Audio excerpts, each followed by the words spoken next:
Hello, everybody. My name is Graham Elwood, and you are watching Boom, the political vigilante rising up, bringing you the truth to the good people of Gotham.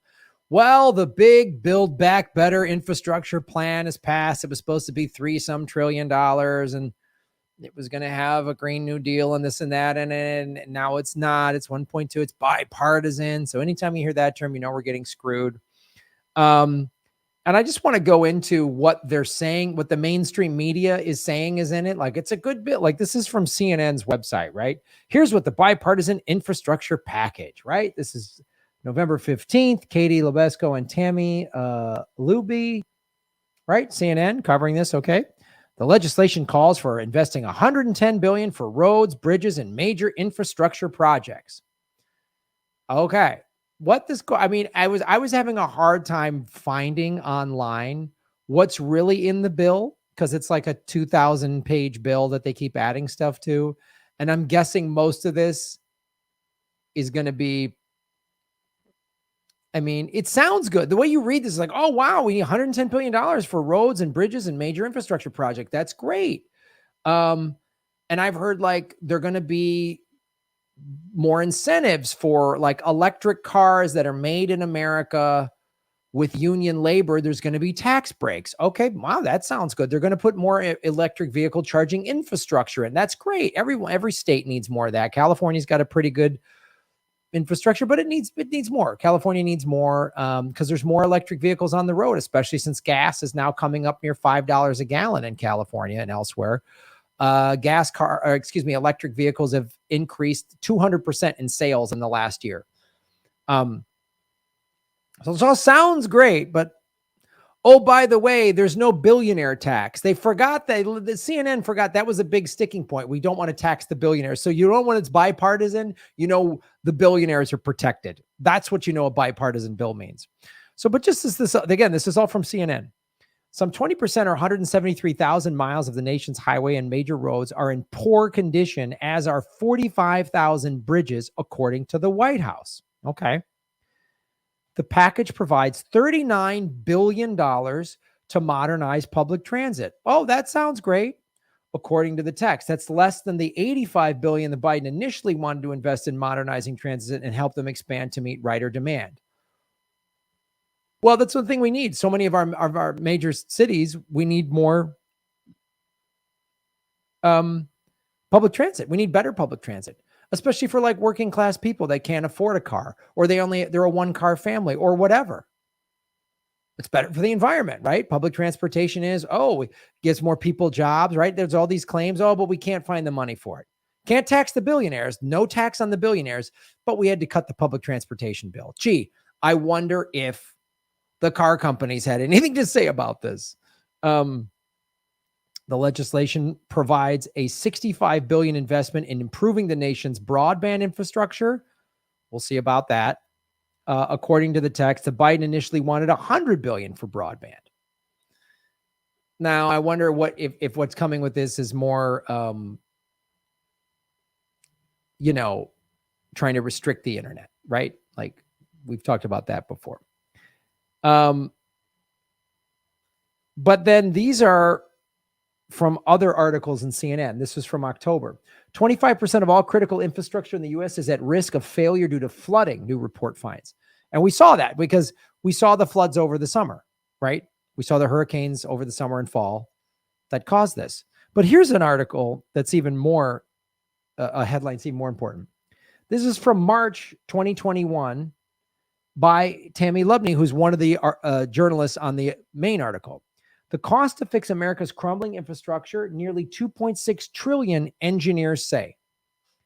So according to CNN's own infrastructure research, this 1.2 isn't enough, right? Now, the Republicans who are against this are like, oh, it's only 10%, and some of that's been debunked. But even this, again, I ask you, the trillions of dollars, not just spent only in Afghanistan, which was $3.6 trillion, The trillions of dollars we spent on the global war on terror for the last 20 years could pay for all of this. When it's like, how are we going to pay for it? Oh, but we can't tax the billionaires. So we can't do it that way. Because if we tax billionaires, then well, first of all, we'd have a more equitable society, but then we couldn't have this ridiculous, like, oh, Biden's going to raise your taxes or whatever claim that keeps the red blue. And I'm not a Biden supporter at all. I'm not a Democrat supporter, but this is what they do. And I want to talk to, bring in Ron Placone to talk about this. Ron Placone, host of Get Your News On with Ron. How you doing? What's up, buddy? How are you? I'm good. So in going through, that was just one CNN article that I found, and I found some other ones and they all just kind of give these sort of broad strokes to this bill that has literally thousands of pages in it. And obviously the billionaire tax was the first thing that's gone. And the Biden administration is claiming, oh, this is the biggest thing since FDR. We're going to rebuild the whole country. And Obama tried to tout that when he got his stimulus, when he took office, because he took office after the housing collapse, right? And he was going to rebuild everybody. And everybody always says that they're going to do it just like FDR did. Right. But yeah, it's interesting they compare themselves to the only guy who actually did have the foresight to enact, systemic level change, which, by the way, as an individual, he didn't really want to do, but he did anyway. He had foresight enough to do it. Yeah, the infrastructure bill and the thing that I think a lot of people also gloss over, and especially in the media, is they gloss over this isn't the actual spending bill either. This is the bipartisan infrastructure bill. And in this case, in bipartisan, they mean that, the Republicans, along with Sinema and Manchin, weighed in here. So there's a lot of privatization in this bill. There's a lot. In particular, the one really big thing, and this could really affect touring performers like you and I, there's going to be means testing for them to start enacting a per mileage toll on drivers, where they're basically just they're keeping tabs on how many miles you drive, and then you have to pay a tax on that. So it's I've heard a couple figures out there, and it's not like it's some crazy amount, but that could really hurt. People in logistics. It could really hurt. It'll really hurt people like you and I, touring performers. Imagine if on top of paying for gas and paying for toll roads to begin with, you're also paying a per mileage fee. So it's like, yeah, there's this mileage tax, no billionaire tax. So, and by the way, that was Pete Buttigieg's brainchild too, Mr. Transportation guy. This was his brainchild to be like, oh, let's put the infrastructure costs on working people, because that's what that's doing. It's putting it on working people. Who drives the most? Working freaking people. That's who. Really rich people get on a plane whenever they want to. So, there's a lot of poison pills in this bill. And then you go over to the spending bill. Well, let's talk. I just want to say real quick before we go over to the spending bill, I'm glad I just do want to talk about this, just as how this directly affects you and I. When we go on the road, we always do tours that are like, we had this big tour in October that we had to cancel. That was like, 20 some cities, but normally we go into a part of the country and we do anywhere from 3 to 5 cities in that part of the country. We fly to one city, like we did this in Texas. We flew to Houston, then we did Fort Worth, we did Houston, we did San Antonio, and we did Austin. And we've done that all throughout the country. We're and have to start taking boats. Well, yeah, that's the thing. We're gonna have to sail now. Yeah. Well, how are we going to do this? Because, we shouldn't complain because we have such a great rail system with high-speed rail coast to coast. Oh, wait, no, we don't.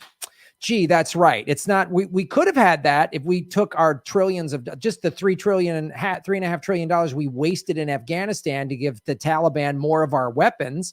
We could have high-speed rail coast to coast. And if we had a great rail system, and this infrastructure bill was even going to improve upon that, or even just say, now we're going to spend all this money on just the best rail system in the world, I would be like, okay, you want to encourage us to take trains rather than drive? I'm down with that. but they're not. It's just like you say, it's just the Pete Buttigieg taxing working class people, which all this does is then give the dipshit Republicans ammunition, and the Democrats are they're dipshits too. They're going to lose either the House or the Senate or both in 2022, which then keeps this stupid pendulum swinging. We're just a neo-fascist and neoliberal ping pong ball, really. Yeah. We're just getting knocked back and forth.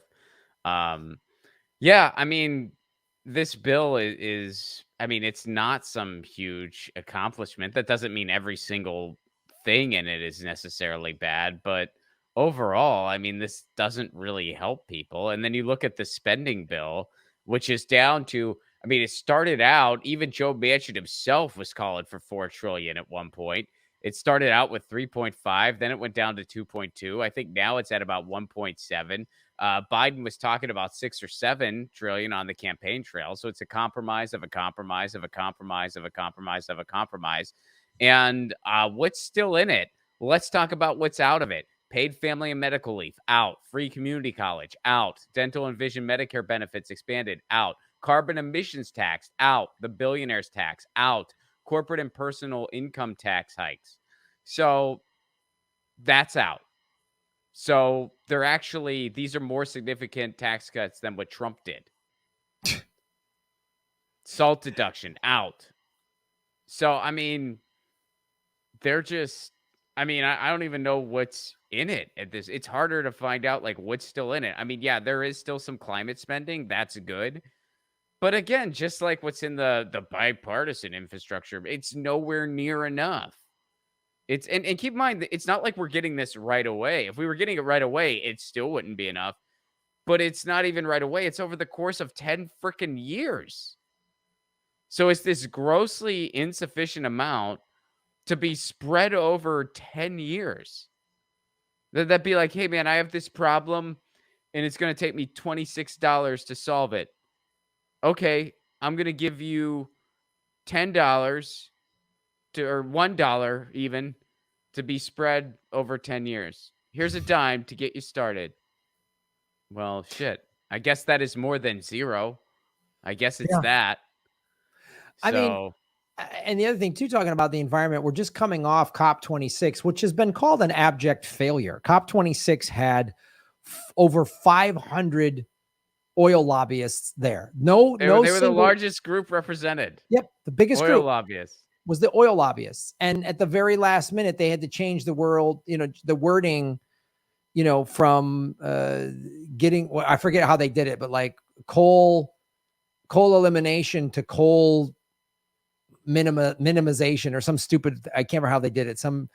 It's just like, we don't have the time. Like, the environment is collapsing. I mean, we are in desperate times. I mean, and I don't know what more evidence you need than the Gulf of Mexico was literally on fire last summer. The West Coast was on fire. We had flooding again from New Orleans all the way up to Manhattan.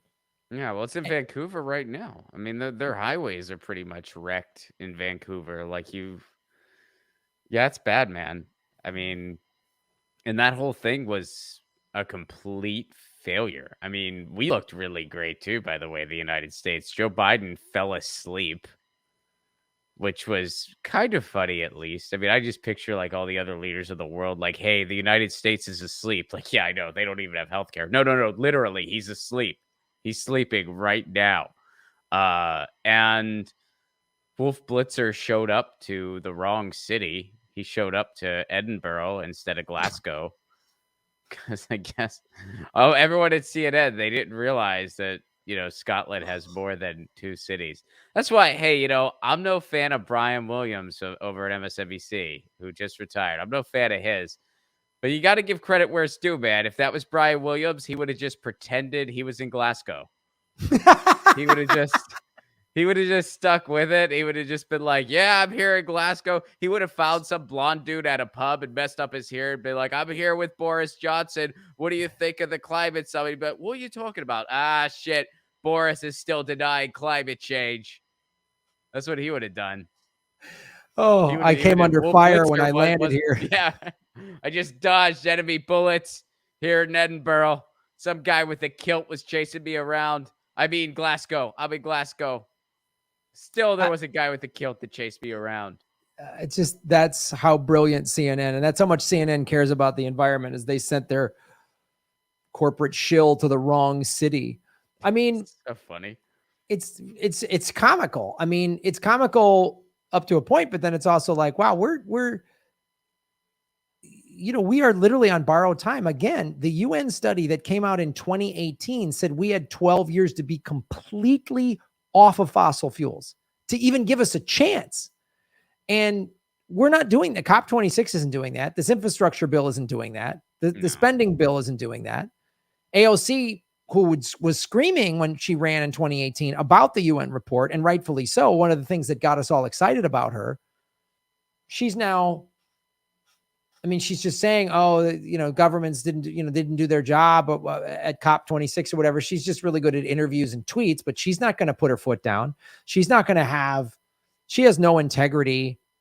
If she really cared about the environment, then her political career, she would leave and join the People's Party like Norma Jean Swearengin did.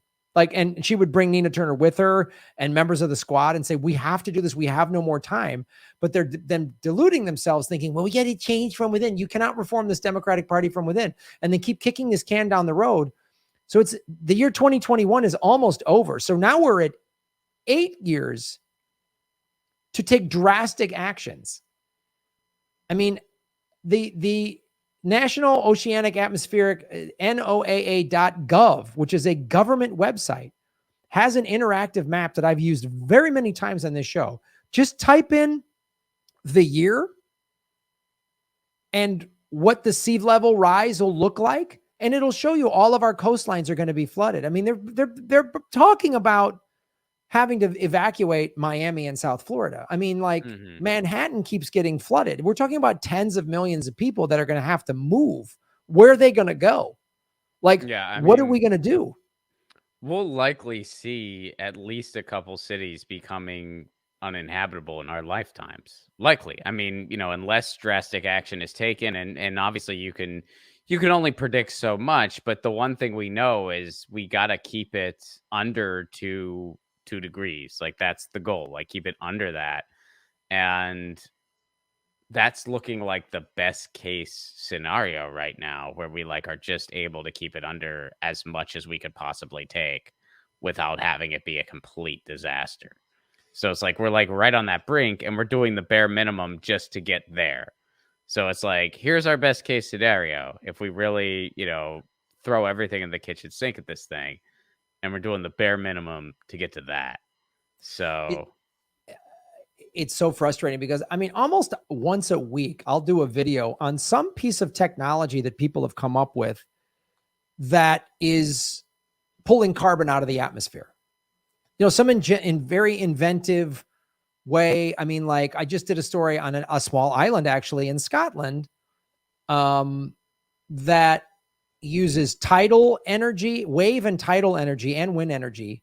And they've generated 140% of the island's energy needs. And now they're figured out a way to create hydrogen, and they're using a hydrogen ferry because they're an island. So they use a ferry to get back to mainland Scotland or whatever.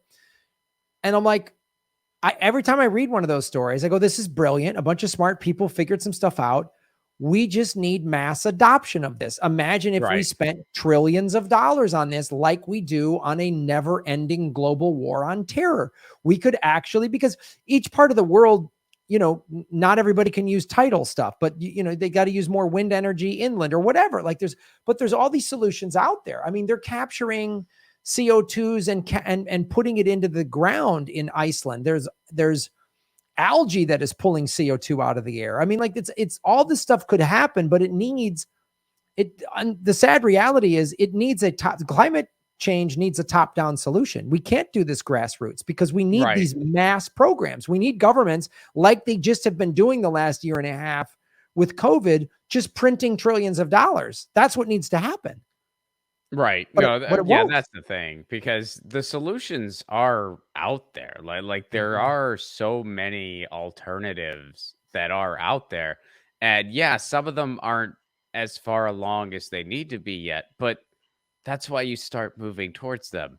The cars, a car today is not like what a car was 10 years ago even. I mean, that's how it works. But once you have a mass adoption and once you start moving in that direction, well, then things are going to keep getting better and better. I mean, these people who just throw their hands up and like, well, no, fossil fuels, it's just we'll never be able to get off of it, whatever. It's like, yeah, we freaking can. And also, by the way, you have existed all throughout history. There's been a you all throughout history, and you've always been really fucking annoying. You've been really annoying the entire time. You were really annoying back in the day when they were trying to come up with a car and be like, well, I got here on a horse and he got here on a horse and they got here on a horse. You think we're going to have a horseless buggy? That sounds like the stuff that just came out of my horse's butthole. Never going to happen. Never. Even further back than that, the guy was like, what's this invention? A wheel? My feet don't look like a wheel, and God made these feet. Are you saying you're better than God, you heathen? Further back than that, what's this fire thing? My mom fed 14 of us. We didn't use any fire. You've been around all throughout history. There's been people who said writing's never going to catch on. Writing's terrible. It'll destroy our memories. It's existed all throughout history. You've been fucking annoying this entire time. So yes, we can move past fossil fuels. There are plenty potential solutions out there. There's already some more permanent solutions out there. We just have to have the will to frickin' do it. Like we're not gonna live. I mean, some people are like, oh, we're just gonna live more permanently. No, we're fucking not. You really think we're gonna get off fossil fuels and then we're all gonna live like the Amish for the rest of our lives in 2021? That's not gonna fucking happen. They can fly. I mean, they've been flying some with hydrogen and shit. Like it's out there. They just need to like master it, which they will. Yeah. So it's like, I mean, they have some of the things people theorize, it's like you're fucking nuts. Well, yeah, they have no sense of history. Like you say, like throughout history, there was always that person that are like, this will never work. Those Wright brothers are crazy. Like there's just like, Henry Ford's out of his mind. Like throughout history, there's always those people saying that. Like 4 guys from Liverpool, that music will never sell. Like it's always happened. And so you think about all the inventions that have been made. And again, it's not like we need to hope for some miracle invention that hasn't happened yet. That could still happen, but I'm saying it's already out there. The solutions are already out there. I mean, we had, there was I've learned this, there's thorium nuclear energy that is clean burning. There's no risk of like a Chernobyl or anything like that. But Nixon didn't want to do that one. He wanted to do the dirtier, more dangerous one, because the more dangerous one can make nuclear warheads that we can use in a Cold War. So like we've had solutions out there. Yeah. For decades. And right. We could have all of this. I mean, and you see all of these countries and cities or whatever that have done this. And it's like, oh, it's doable. And people talk here like, oh, it's some crazy hullabaloo, AOC wants to outlaw cows or whatever these idiot, on Fox News say.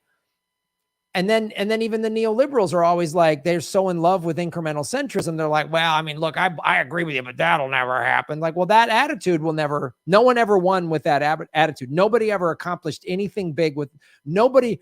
When they said, look, we want to put a man on the moon, NASA wasn't going, well, I mean, you and me both, but good luck. Like nobody said that. So like you say, there's clean burning jet fuel out there. Probably we could just put some research behind it. Like if we just got jets to burn, hydrogen or vegetable oil, we already have veggie, biodiesel engines. They're all, that shit's all out there. There's 11 different sustainable solutions out there. Like, and when I say 11, I mean like, as far as like, this could completely reinvent the wheel on how we do transportation and stuff and logistics. None of them are fully complete yet. And the reason they're not fully complete yet is because we're still, fossil fuels are still the lay of the land. So it's like you take that away, it's like you start pushing these 11 up the hill and at least one of them's going to pop. 11 different things. And I can't, like, I'm not fluent in all 11 of them, but you can look that up. 11 different things, one of them's going to work. At least, probably more than one. but at least one of them is going to frickin' work. If fossil fuels worked, one of 11 alternatives is going to frickin' work, at least. So Mhm. there you go. But we have to have the will to get there. And like you said, this can't be like from the ground up. We can't just be like, we're just going to do this in LA now. Unfortunately, it's not that easy. I wish it were. You do have to have a systemic solution for this. Yeah, and it's not going to happen with the Democratic Party. Or I or mean, the Republican one. I mean, it's not going to happen in the United States, really. Like no. like it's going to happen elsewhere in the world, and that's the thing. Like, I do find some comfort in the knowledge that climate change is a worldwide problem, because that means there's other better actors in the world than the United States that can help solve it. And but the other side of that is I do think that the United States, while they are not the only poor actor on the world stage when it comes to climate, they are among the poorest actors on the world stage when it comes to climate. And because they're such a superpower, I think that they breed a lot of the climate apathy. And I think the COP26 really highlighted that, where it's like, well, the United States is doing fuck all. So I guess we'll just do fuck all because we want to compete with them, and we want our own energy production. So, Justin Trudeau's never seen a pipeline he didn't like. So I think that, the United States is not only a poor actor on the world stage for climate change, but they're also a bad influence, quite frankly. They're just like the school bully of the world. And that's Yeah, when it comes to climate too. it's really the thing that worrisome is these countries like China and Russia and India. Potentially, India is an emerging economy, but China and Russia specifically that have big economies and could lead the way in climate. They're not, because they need. I mean, it was India and China that changed the wording at the last minute at COP26. And so, and I'm sure it's because the fossil fuel industry is like, hey, we'll help you out. China and Russia have pipelines together. Um, and I don't know. I think like it just needs to be. Well, the reality is the climate doesn't care. Science doesn't care. So the capitalists who are like, whatever, they're going to start losing money. And when they start really losing money, they're going to go, oh, wow, maybe we should get into this. I mean, all the car companies now are making all electric vehicles, not because they care about the environment, but because they went, oh, there's money in it.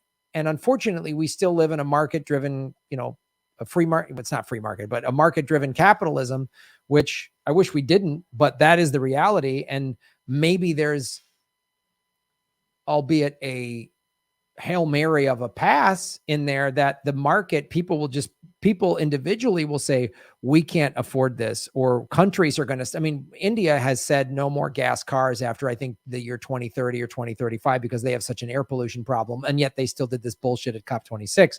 But I think eventually they're just going to have to say no.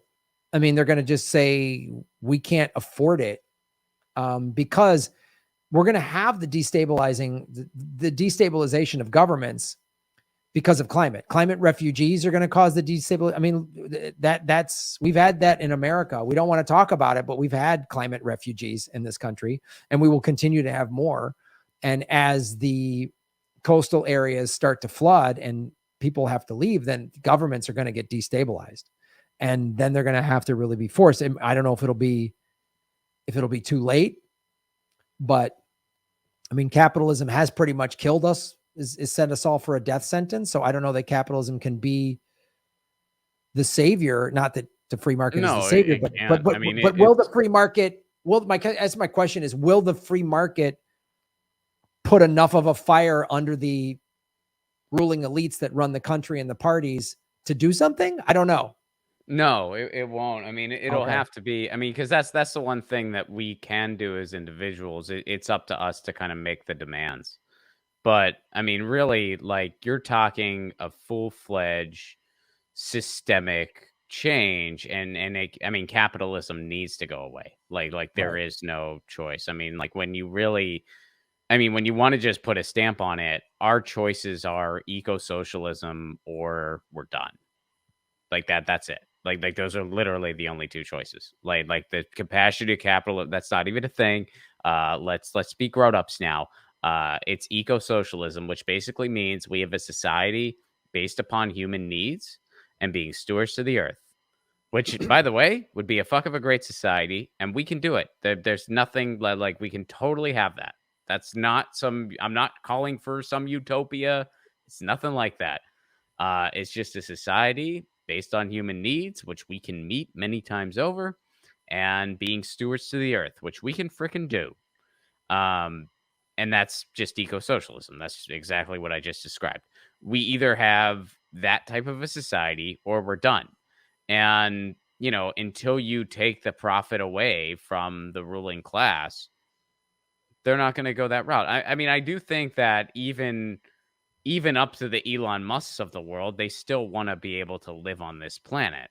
So, you know, I do think you're seeing some small things where there's even some Wall Street investment firms that are getting away from fossil fuels because they know that the money's not going to be there. But you still need a systemic shot in the arm.